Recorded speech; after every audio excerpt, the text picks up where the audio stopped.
Hi, good evening. I'd like to welcome you to Poem Praise 2. I do thank you for tuning in, and peace and blessings be upon you and your family this evening. And I certainly hope that you had a wonderful day and a wonderful weekend. Okay?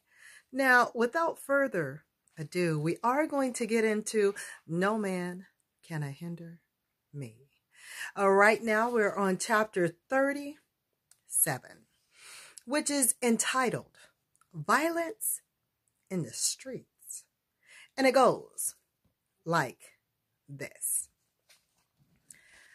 Astonished by the results, the superintendent decided to institute the teaching of African and African American history from kindergarten through 12th grade.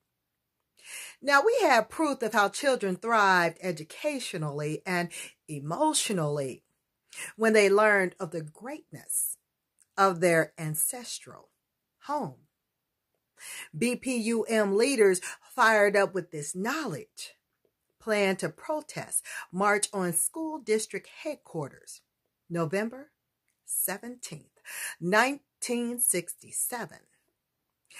5,000 students from all over the city amassed at the 21st and Parkway building, pleading for their African history to be taught. At the same time, Dr. Shedd had invited several of the BPUM leaders into the school district boardroom. The brutality seen through school district windows of student marchers beaten by police will forever be a horrific blot on Pennsylvania history.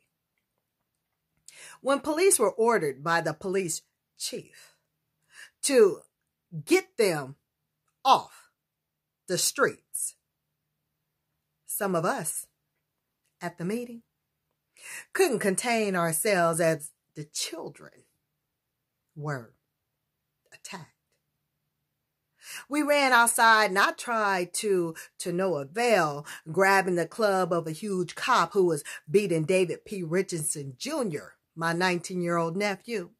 David, 3 years later, was elected Pennsylvania's youngest state legislature ever. David had prostrated himself over a 13-year-old girl to absorb the blows meant for her.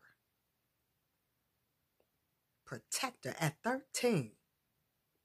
Let me just reiterate what David did. You know, David, the one that became the state legislature. Mind you, the youngest one. See what he did? David had prostrated himself over a 13-year-old girl to absorb the blows meant for her.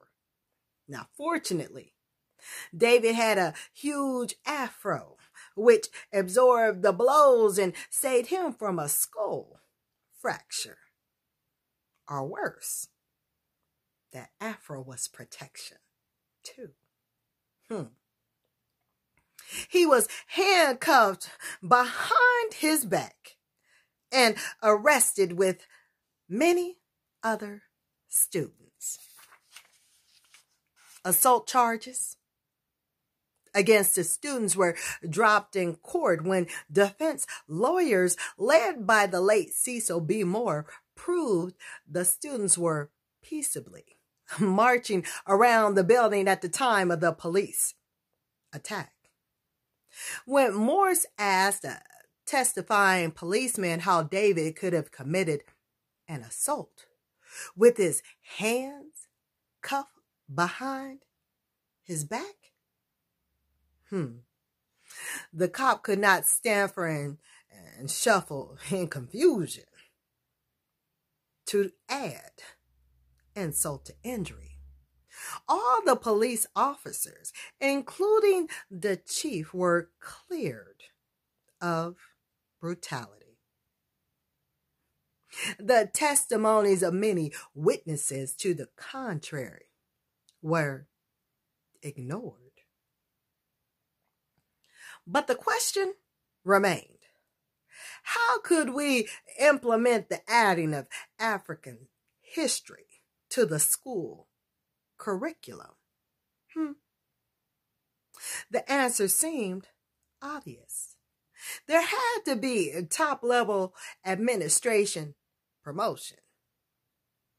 In the 60s, the school board hired white contractors to begin the building of a school at 32nd Street and Ridge Ave, an all-black neighborhood. BPUM observed that there were no black subcontractors on the job and vowed to halt construction on the site until black subcontractors were hired. 2 BPUM members and I stopped all work by lying in front of a contractor's bulldozer all night. Then we were relieved by other BPUM members on the day shift.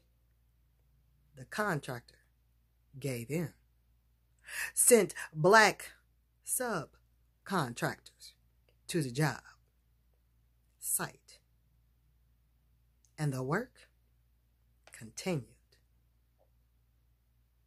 That does complete chapter 37, violence in the streets. So I want you to be well, take care, and stay tuned. It beeth thy will. I will come back to you here on Poem Praise 2 with chapter 38, the personality parade. So until then, later, y'all.